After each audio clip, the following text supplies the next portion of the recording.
Olá, sejam todos mais uma vez bem-vindos ao C-Pop, podcast de cultura pop do Correio do Povo. Eu sou o Carlos Correia e agora sim, de volta fisicamente à redação, Márcio Gomes. E aí, Márcio, como é que foi de férias? Com tornozeleira? Não, sem tornozeleira.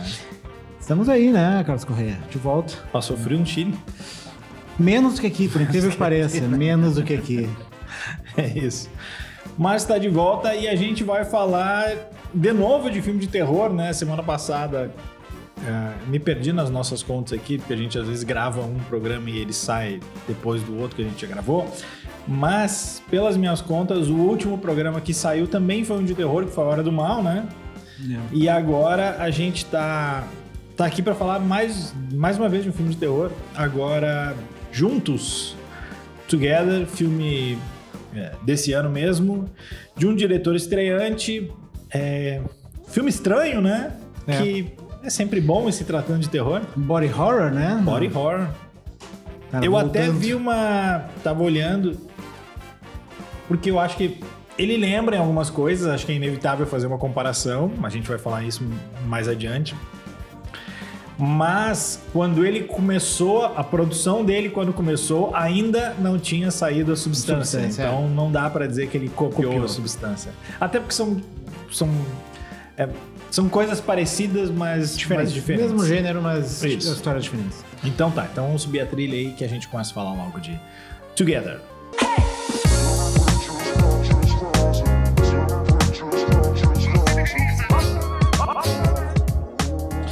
Bom, Juntos está chegando nos cinemas agora no dia 14 de agosto, essa quinta-feira. A gente já viu na semana passada, retrasada...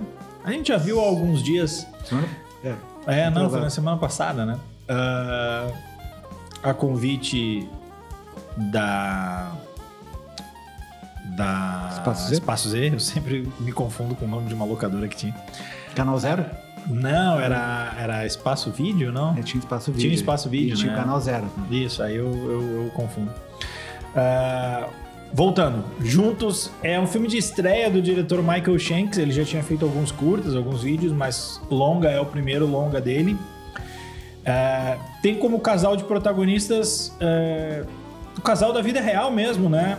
O Dave Franco, que é o irmão mais novo do James Franco. E menos cancelado. Menos cancelado, mas sofre tanto questões físicas quanto o James Franco em filmes, né? Não é bom ser da família Franco num filme.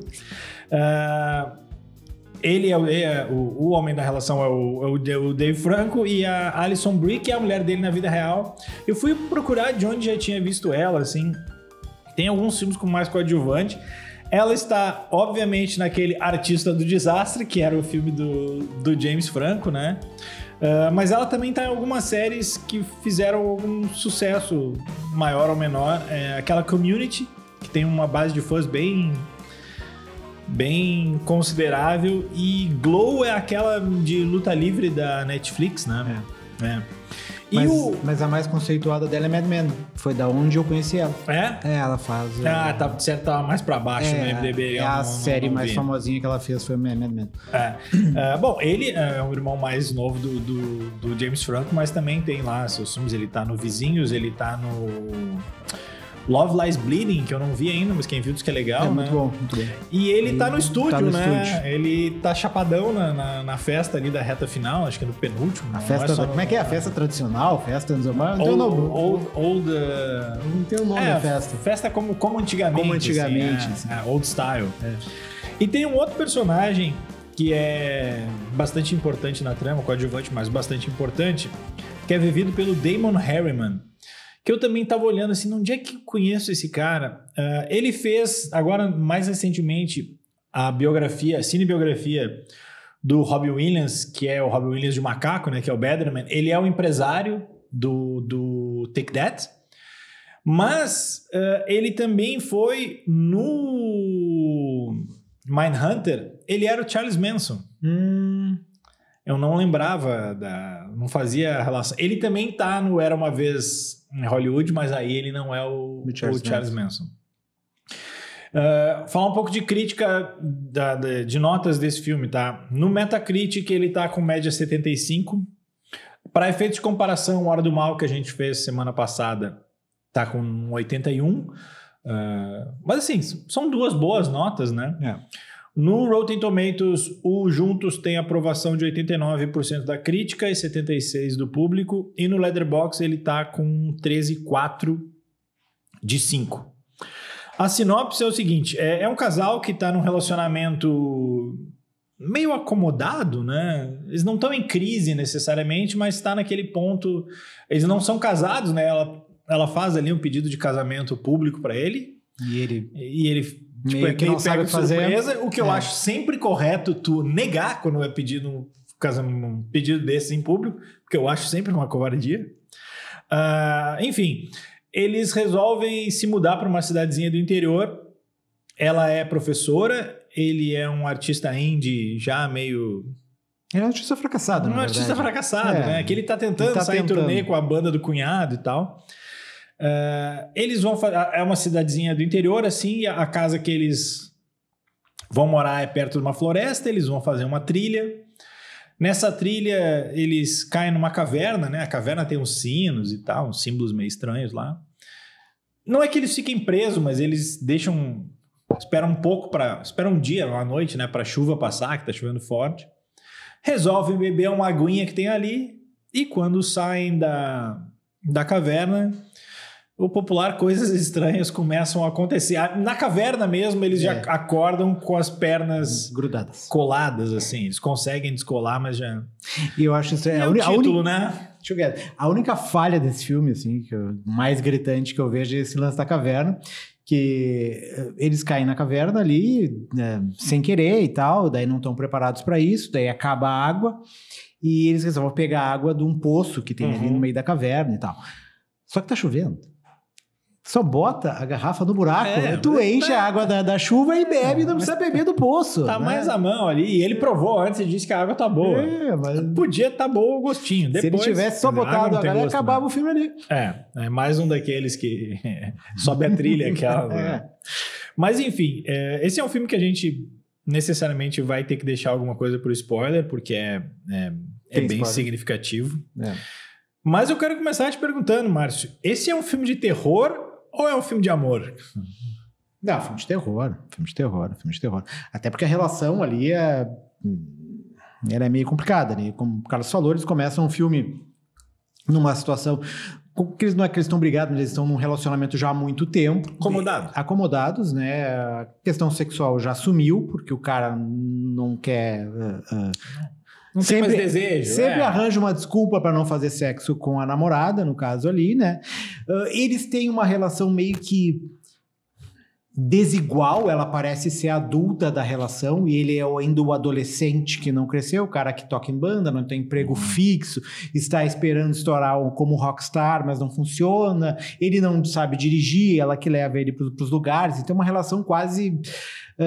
maternal em alguns momentos. Assim. Surgiu agora, nos últimos tempos, o conceito de man-keeping, né? São as mulheres que ficam cuidando dos homens. Esse caso, eu acho que se encaixa beira isso. É quase uma relação, uma relação, depois eu acho que faz uma metáfora com um filme, que eles acabam ficando grudados, né? Uma relação quase parasitária dele ali, em que ela entrega muito mais na relação do que ele. E ele meio que não sabe, ela já tem muito bem definido o que ela quer, ela vai se mudar para uma outra cidade para trabalhar numa escola, um emprego que ela conseguiu, e ele vai a tiracolo porque, né, ele não tem nada que prenda ele ali, ele acaba indo mesmo não querendo muito ir. Então acho que não é necessariamente um filme de amor, eu acho que é mais um filme de terror mesmo, com alguns aspectos cômicos, né? Que hoje é tão tradicional, tu faz um terror, mas tu não faz um terror só terror, sempre entrega umas piadinhas, um alívio cômico ali. E eu acho bem significativo que os principais filmes desse ano sejam filmes de terror, né? Se parar pra pensar, os 3 melhores, pelo menos pra mim, assim. Que é o Pecadores, é o A Hora do Mal e é o Juntos. Né? E todas as grandes inovações, se tu for ver os grandes cineastas que surgem ultimamente, quase, não sei se todos, mas boa parte deles é desse universo. Porque eu acho que é o gênero que te permite explorar um pouco mais, em primeiro lugar, né? E segundo, porque eu acho que é um pouco o ambiente que a gente vive, né? Nós vemos um mundo com uma ansiedade constante de medo de crise climática, medo de guerra mundial, medo de revolução das máquinas. E acho que se presta um pouco mais para essa experimentação, né? O público, não é que o público de terror não seja cri-cri exigente, mas é um público um pouco mais aberto, né?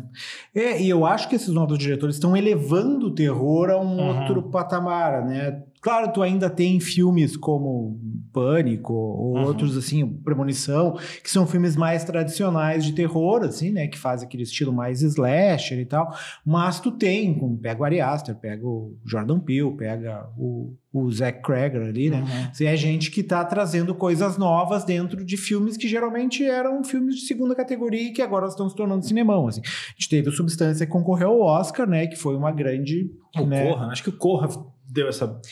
mas na questão da academia, quem chancelou foi a questão do Substância, né? O ano passado, tanto com a Demi Moore concorrendo como melhor atriz, como o filme concorrendo como melhor filme. Então, acho que tá chegando, tá conseguindo romper algumas barreiras, o que é interessante, assim.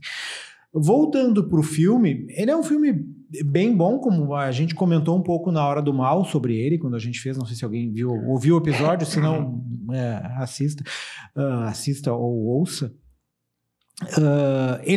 Ele trata de uma maneira um pouco mais profunda das questões de relações interpessoais, que nem a gente falou da relação dos dois ali, de relacionamentos. Eu acho que a questão dos dois ficarem juntos, né, que é a história do filme, né, que eles começam a ficar grudados e se sentirem atraídos são, né? Imã, né? São meio quase que um imã, assim. Justamente no momento em que a relação dos dois está cada vez mais quase próxima de um ponto de rompimento, assim, né? Em que os dois não se conversam mais e daí surge essa entidade para meio que aproximar eles ali. E o filme entrega mais isso. Então é mais um filme focado, é quase que um filme bem intimista, assim, nos dois personagens. Tem um terceiro personagem, alguns outros que aparecem, mas o filme é praticamente o Dave Franco e a Alison Brie ali, a relação entre os dois e a maneira como eles estão lidando com essa nova realidade da relação do casal ali. E daí depois no final entra a questão dos esportes que a gente vai tratar depois. Mas diferentemente do Hora do Mal, que é um filme um pouco mais amplo, com um escopo um pouco maior, que pega a coletividade, tem uma ambição maior. Esse é um filme mais intimista, mas ele funciona também. Mas é um bom filme. E ele funciona também, ele te dá... E tem a questão do body horror que ele traz de forma diferente em relação à Substância, embora tenha um monstrengo meio deformado ali que aparece em determinado momento do filme, mas ele não é... Logo no começo, né, a abertura não é com eles, né, a abertura são dois... Cachorros.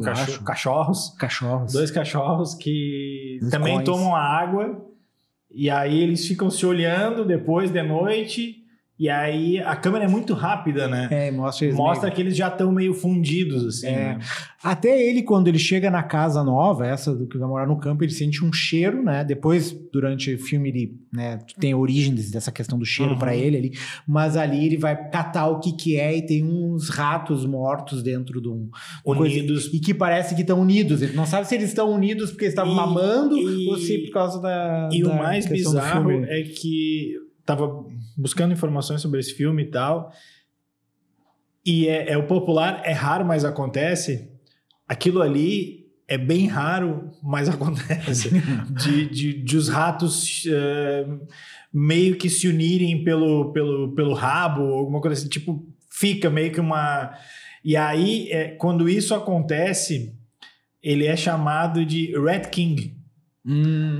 Olha aí. Que é o vilão do The Last of Us, que esse vai ficar pra terceira temporada. Tipo aquela coisa... O Big Boss que tu tem que matar. Tipo aquela coisa dos Power Rangers, né? Que eles vão se juntando e formam um monstro maior, assim, né? Mas enfim, existe o rato. Fecha parênteses do rato. Não, mas acho que de impressão geral é um pouco isso, assim. Depois a gente fala um pouco mais específico tanto da questão dos spoilers, como eu acho que da última cena, que é bem marcante, assim, do filme, né? Eu acho que ela vira, né? Ela te dá uma outra interpretação do filme. Assim, eu acho que ele é um filme de terror, mas acho que ele também é um filme de amor, mesmo que não seja a melhor das relações amorosas ali. Me parece que ela tenta mais do que ele, mas ele não desistiu daquela relação. Ele tá acomodado. Ele só tá tipo assim, meio depressivo, Aliás, o tempo todo os caras dizem assim... Não é mais Valium, é Diazepam, né? Eles ficam lembrando isso o filme inteiro. Não é Valium, é Diazepam. Não é Valium, é Diazepam. Então, assim, é um filme sobre tudo isso, assim, sobre... Ele te faz pensar, discutir mais essa questão das relações, das dependências, né? Ele traz lá o momento cabeção, ele traz o conceito de Platão lá, de que, olha, as pessoas foram separadas em duas e tu passa a vida inteira procurando a tua outra metade. É que o filme leva isso meio que ao pé da letra, né? A questão de unir as duas metades. Mas eu acho engraçado, assim. Ele, como tu falou antes, são talvez os 3 melhores filmes do ano, lançados esse ano, né? Não que chegaram aqui esse ano. Lembrando que tem um Paul Thomas Anderson vindo pra frente. Não, eu acho que até o final do ano vem mais coisa melhor. Mas assim, tem Spike Lee, né? Tem. Spike Lee acho que não vai sair no cinema, acho que vai sair direto na Apple. Tava dando uma olhada ali. Que é setembro, não tem notícia nenhuma aqui. Os 3 são bem diferentes, se tu for pensar, né? O Pecadores, o Hora do Mal e o Juntos, eles são bem diferentes entre eles, assim. Acho que o Pecadores é o mais ambicioso de todos, mais Hollywood, assim, mais... Tu vê o dinheiro ali, acho que é o diretor mais conhecido de todos, né? O Ryan Coogler. O Hora do Mal, acho que é o terror mais tradicional do gênero, e esse aqui me parece que é o mais indie, assim. Em comum entre eles, se bem que o Hora do Mal, acho que nem tanto, assim. Mas não são um filme de dar medo, né? Tem essa coisa do terror. O Hora do Mal, acho que já consegue criar mais clima. Tem susto e cria mais clima, assim. É que esse é tão bizarro. Ele é bizarro. Que tu acaba... É mais estranho do que assustador. Isso é curioso. Porque a gente fala filme de terror e as pessoas, no geral, todo mundo sempre associa com medo, né? Ele não é um filme de medo. É um filme que tu até, em alguns momentos, tu vai fazer um... sabe? Tu vai dar uma virada. Daqui a pouco a gente fala da cena que eu gosto bastante desse filme e eu tenho receio de que ele fique lembrado por uma cena bizarra. É que tem várias, né? Tem várias, mas acho que essa é a mais bizarra. Então, porque tem isso, né? A partir do momento em que eles saem e a perna deles tá grudada, eles conseguem desgrudar. Em outros momentos é isso, assim, eles vão se dar um beijo e é uma das fotos do cartaz, né? A boca meio que gruda, assim, meio que parece que tá colada, assim. Eles conseguem descolar, mas tipo, botaram o Super Bonder e tu tem que puxar e dói, assim. E tem um pouco dessa metáfora do quanto dói a separação deles ali, sabe? É uma coisa dolorida, assim. Só que à medida em que isso vai avançando, os grudes vão variando, assim. E tem uma hora que vai chegar, depois a gente fala, mas tem uma hora que vai chegar no óbvio, que tu começa a ver esse filme e pensa assim, mas e se? O filme não te deixa no EC. Que mais que eu ia botar aqui? Eu gosto do... É um comentário meio óbvio até, né? Mas a química deles funciona, porque afinal de contas eles são casados, mas assim, é algo que faz diferença pro filme, isso aí. O filme talvez dê algumas pistas, não é nenhuma pista porque o próprio título e o cartaz já dão a noção do que é o filme, mas a música que embala o filme é uma música das Spice Girls chamada To Become One, né? Tipo, 2 vira 1, então já é um pouco isso aí, assim. Eu acho que a comparação com Substância é um pouco inevitável, mas são filmes bem diferentes, assim, cara. Por mais que os dois tenham uma bizarrice entre eles, assim, os dois tenham essa bizarrice. Assim, a discussão do Substância é uma, assim. E a discussão aqui é outra. E até a estética, né? A estética do Substância é aquela coisa colorida, aquelas coisas mais primárias, aquele aspecto mais clean que esse filme não tem. A direção é bem diferente. Outra, assim. Esse tem muito mais cara de filme... Eles só são um body horror. Isso, assim. O Substância... Também não acho que seja medo, mas ele causa mais estranhamento até que esse, assim. Esse tem horas que ele quase pende pra comédia, assim, cara. Pela bizarrice, assim. Eu não acho que aquela cena que a gente vive falando chega a ser spoiler, mas vamos subir a cortina dos spoilers, porque daí a gente começa a falar com mais calma e mais liberdade sobre isso. Vamos lá, spoilers. I am your father. I see dead people. What's in the box? Tyler Durden. É um casal. Eles estão tentando voltar voltar. Eles estão tentando se conectar. Reconectar, se né? reconectar. E tem, emocionalmente acabam se reconectando fisicamente. E tem essa parada que à medida que essa ligação dos dois vai ficando mais forte, tem um momento assim que ela sai de carro e ele vai tomar banho. E aí eles continuam ligados. Isso foi depois, acho que depois do beijo, ou depois da cena em que ele... É antes da cena do banheiro. Não, isso sim. Mas antes não sei se é depois da caverna ou não. Em que fica claro que eles estão ligados mesmo à distância. Uhum. Então, sabe o que aquilo ali me lembrou? Aquela cena do ET, em que o Elliot está no colégio e o ET abre a geladeira e começa a beber, e aí o Elliot fica bêbado. E assim, o que um sente, o outro sente. Então, só querendo uma sensação, né? Isso, meio que ali a necessidade de ficar junto, né? Não, mas que eu digo assim, ela tá no carro e ele tá tomando banho, assim. E ele tá meio num estado de transe, assim. Aí ela faz uma curva para a esquerda, ele cai para a esquerda. Ela faz uma curva para a direita, ele bate com a cabeça na direita, sabe? E ele não consegue sair daquilo ali. E isso vai ficando mais claro. Tem a história do beijo, tem a história...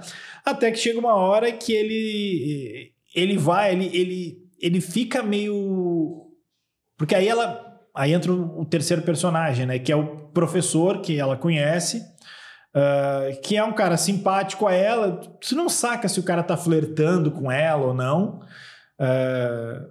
Mas enfim, e gera um ciúme e ele vira meio que um stalker ali, né, dela e tal. Ele e o marido dela. E ele vai... Até porque ele não consegue, não sabe se é stalker porque tá procurando ela, mas é muito provavelmente da proximidade, ele precisa dessa ligação. Ele precisa ficar perto e ele acaba ficando junto. E tem um momento que ele vai no colégio porque, tipo, eles sentem essa atração maior, assim. E aí eles vão mesmo no banheiro das crianças, né? No banheiro masculino ali. E eles transam na casinha, assim. E, finalmente, depois de tanto tempo, eles transaram. E aí eles acabaram de transar. E aí deu, beleza. E aí ele vai, né, tirar seu instrumento. Eles estão grudados. E não sai o instrumento. Essa cena, eu tava ouvindo a entrevista com o diretor, ele disse que quem sugeriu, que disse pra ele, não, tem que ter isso no filme, foi a mulher do diretor, que também já foi atriz, não me lembro o nome dela, que disse, não, essa cena tem que botar no filme, porque né, e aí, tipo, eles dão... um close meio rápido ali, né? No membro dele preso nela. E uma das notas lá do IMDb que fala sobre as curiosidades do filme diz que durante a produção, eu não lembro se é o diretor, mas gente da produção também estava trabalhando numa sex shop. Então, as próteses que eles usaram ali, tanto a prótese para digamos... Cláudia orranizar ela, tanto para a prótese peniana dele ali, era tudo do sex shop. Eu acho que esse filme, ele é legal porque ele gera discussão, assim, se tu quiser, tu pode só ver o filme como diversão, mas tu pode discutir mais coisas sobre isso. Não sei se tu já quer falar direto do... Não. Antes eu acho que tem uma cena, além dessa cena...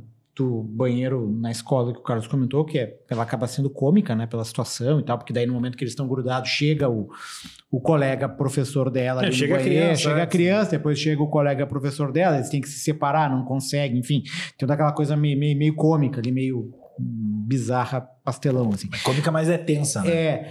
Tem a cena também, uma do corredor, que eles estão... indo um em direção ao outro, tentando não ir, mesmo, né? Quase que um imã. Eles estão tentando não se juntar, mas a força é maior do que eles, e eles começam a se contorcer, tipo, não tem eles não estão grudados ainda, mas a forma como o corpo dos dois acaba se contorcendo é bem não sei se é assustadora, mas causa uma sensação de angústia na gente, porque eles são todos contorcidos, virando quase uma aranha ao contrário, assim, né? Diz que aquela cena foi feita com cabos, assim, e usaram, obviamente, dublê, no caso, contrataram uma contorcionista para poder fazer, porque a mulher... alguém que estava sendo exorcizado. Para poder conseguir fazer todos aqueles elementos que a mulher, no caso, a Alison Brie, que é a atriz, teria que fazer no filme, né? Enfim. Não, eu lembrei aqui que eu achei curioso, tava lendo algumas críticas e eu gosto da definição da Variety, que é assim, Together, juntos é um filme gosmento, carnudo e cheio de gritos. Eu até não sei se tem tantos gritos assim, né? Mas eu acho que ele é muito legal porque muita gente vai se identificar por causa da questão da relação, assim, porque todo mundo ou vive ou viveu alguma relação, ou conhece alguém que viveu alguma relação parecida, seja conhecer pessoalmente ou de ouvir falar ou de ler em alguma história. Então, é algo muito próximo. É fácil de fácil de tu ter hoje alguém assim, né? Então, tu consegue te identificar muito com o momento que o casal tá passando, assim. E daí, imagina tu tá vivendo uma relação em que tu tá meio que desgastado, já não sabe se quer ficar com aquela pessoa, mas em determinado momento tu é obrigado a ficar porque fisicamente você se atrai. Porque assim. ela lá pelas tantas, antes mesmo, quando eles estão indo, acho, para a cidadezinha, ou pouco antes de ir, ela diz assim... tipo, se for para terminar, melhor terminar agora do que alongar essa história, assim, tipo, essa frase ressoa no filme inteiro, né? Tipo assim, era para esse casal continuar junto ou não, mas fica uma coisa também, tipo assim, o que tá unindo eles? Qual o poder que essa água tem, assim, a água uniria duas pessoas que não tinha relação nenhuma, sabe? Não são as coisas que o filme não responde, assim. Acho curioso porque eu não sei se é nesse momento, logo depois desse momento no corredor, em que, tipo assim, os braços se fundem, né?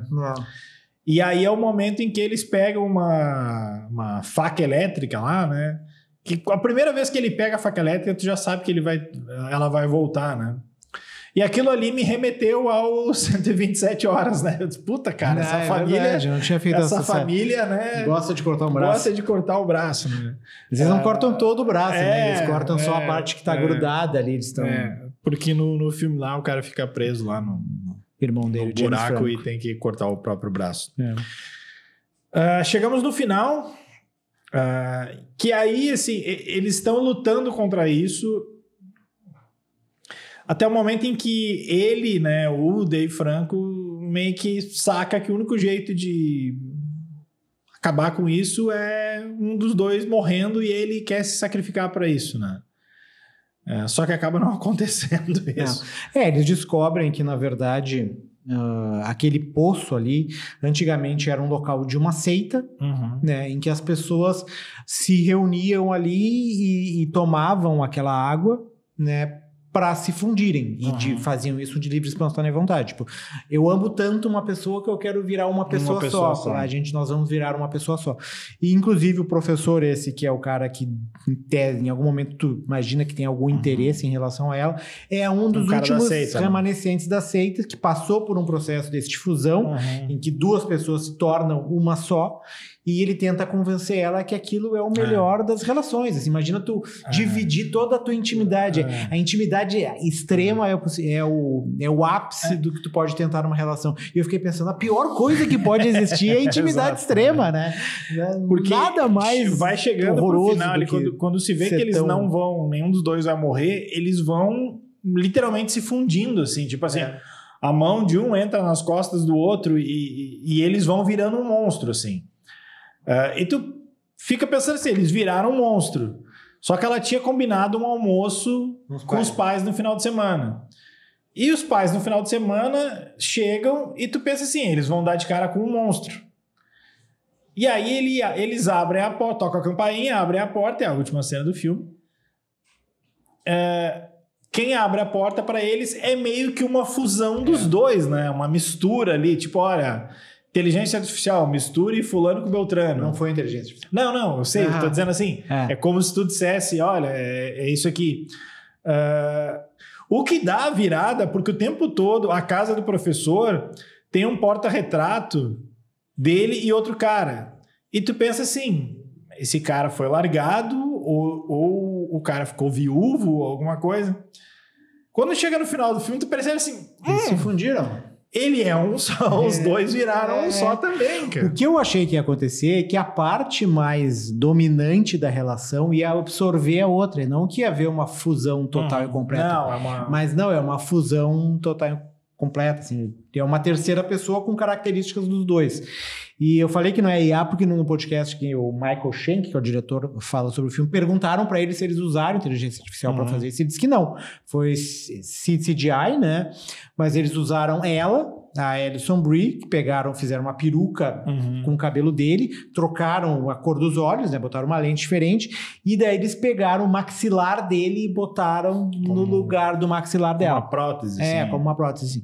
Tipo, mas é CGI, não é inteligência artificial, é tudo trabalho de...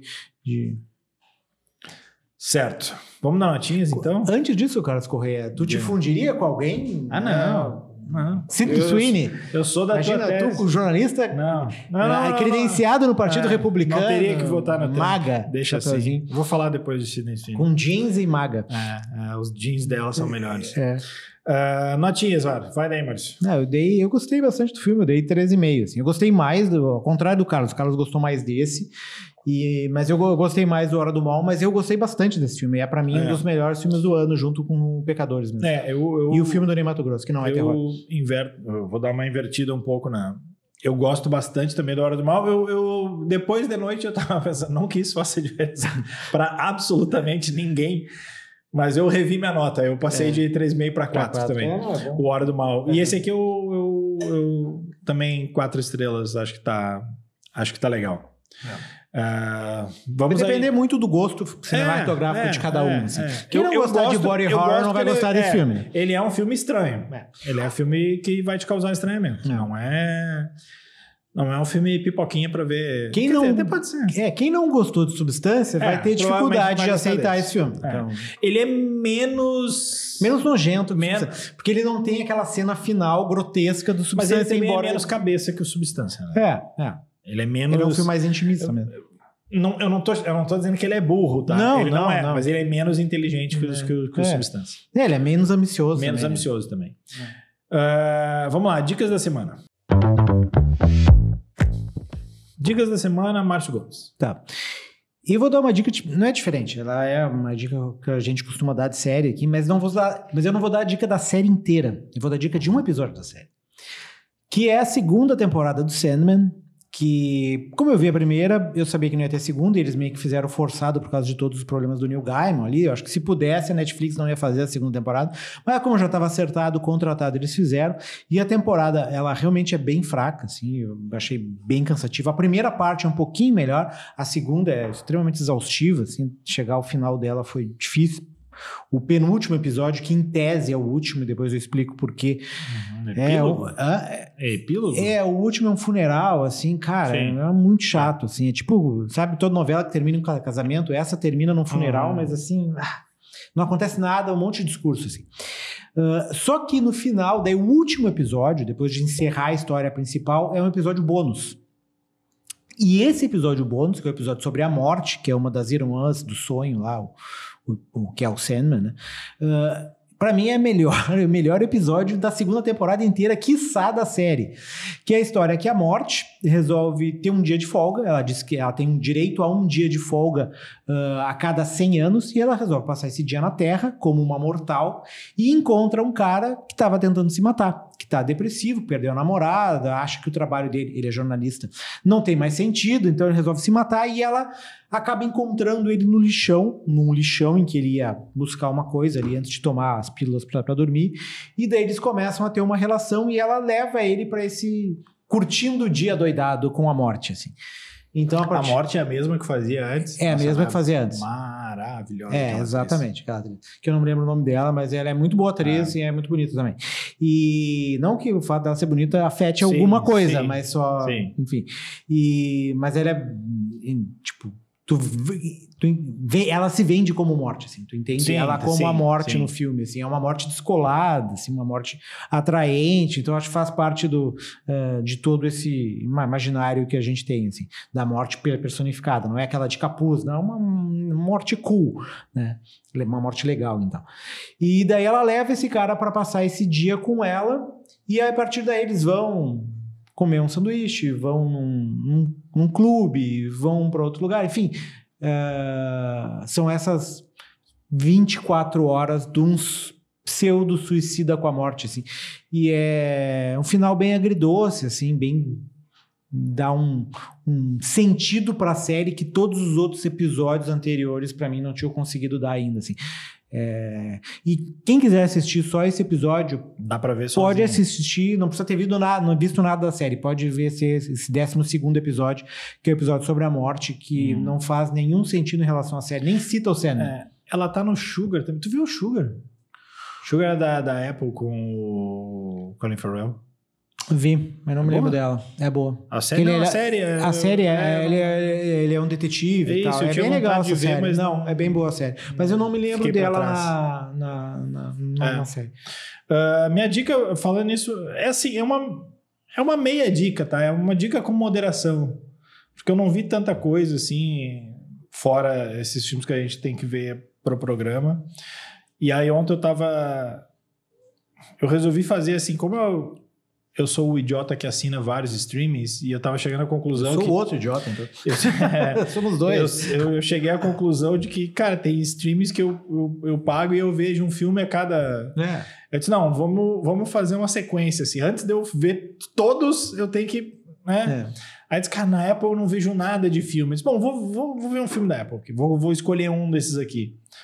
E eu ia ver o do... Tinham 3 ali que eu queria ver. Eu queria ver o do documentário do Beastie Boys. Quero ver o do Bruce Springsteen, mas o do Bruce Springsteen eu vou deixar pra ver mais perto do... Quando for sair o filme. Mas é o do disco, né? Eu vi aquele, é o Leather, uma coisa, né? Isso. É o da E Street Band. Esse eu acho que eu não vi, então. É um documentário sobre a E Street Band. Isso eu não vi. Tem um que é a gravação de um disco que é legal, mas nada demais. Não, esse é outro. Esse é da... Até não sei se na E Street Band, enfim. E aí eu acabei parando num filme chamado Echo Valley, que eu até achei que era do ano passado, mas não, é desse ano, né? Eu queria ver esse filme. Com a Julianne Moore e a Sydney Sweeney, a republicana Sydney Sweeney. E assim, não é lá um filmaço, assim, mas ele... cumpre o que entrega, assim. Entrega porque as atuações, principalmente, são boas. Inclusive a da Sydney Sweeney. Assim. Ela não é uma atriz. Ela não é uma atriz. Ela é boa. Ela não é... Assim, o problema é que ela cai nessa de... Não sei se ela cai também, se o mercado vai pra cima. Eu acho que o mercado vai pra cima dela e ela... ela compra a ideia. Ela compra a ideia de ser só um símbolo sexual, assim. O que é porque assim, vai chegar um momento em que vai ter alguma mais nova que ela e aí ela vai deixar de ser a gostosona da vez, assim. Tipo Megan Fox. Exatamente. Mas ela é melhor que a Megan Fox. Ela é boa atriz. Assim. Cara, a primeira temporada de Euphoria, o episódio que ela vai fazer um aborto, é um dos melhores episódios, é uma das melhores cenas de uma temporada muito boa do Euphoria. Mas, enfim, aqui ela é a filha da personagem principal, que é a Julianne Moore, que é uma mulher que está meio ainda passando pelo luto, porque ela perdeu a companheira. Ela tem uma fazenda, ela dá aulas de equitação, mas a fazenda está meio caída. A filha é uma viciada, a Sydney Sweeney é viciada, assim, tu sente muita raiva dela, assim. E o legal do filme é que ele te coloca em várias situações em inglês tem uma expressão mais forte para isso, que é o point of no return, assim. Que tipo assim, a partir dali tu sabe que não tem volta, desandou, assim. E ele vai te colocando seguidamente nessas situações, assim, porque daí, obviamente, ela se mete com o traficante, e aí dá ruim, só que dá ruim sempre pra mãe, assim, é a mãe que se fode, assim. Só que depois a história vai, tipo, eu achei que era um drama e ela se transforma num suspense, assim. A resolução é, tipo, meio 11 Homens e um Segredo, assim, era um plano que estava pensado desde o início, assim. Mas, assim... 1h30 que vai de boa. Acho que elas carregam. O cara que é o traficante é o Domhnall Gleeson, que é engraçado, né? Porque ele geralmente faz papel de queridão, né? O Ruivinho lá do Questão de Tempo, mas ele também era o vilão canastrão dessa nova trilogia do Star Wars. Mas assim, todos eles estão atuando muito bem, todos eles carregam bem o filme, fazem um roteiro nota 6, assim. Conseguem fazer um filme nota 7, 7,5. Também não é nada mais que pra isso. Apple já é uma grande exatamente, coisa. Assim. Não é um fonte da juventude, assim. Então, Echo Valley tá no Apple TV Plus. O Sandman é Netflix, né? Sandman é Netflix. Sandman é Netflix. Isso. As picapes desse programa estarão a cargo de Felipe Gerlach, que é o editor deste programa. A gente vai ficando por aqui. Não sei se a gente volta essa semana ou se a gente já está voltando essa semana, porque eu não sei qual é a ordem que a gente vai soltar os programas nessa semana, certo? Tchau, tchau.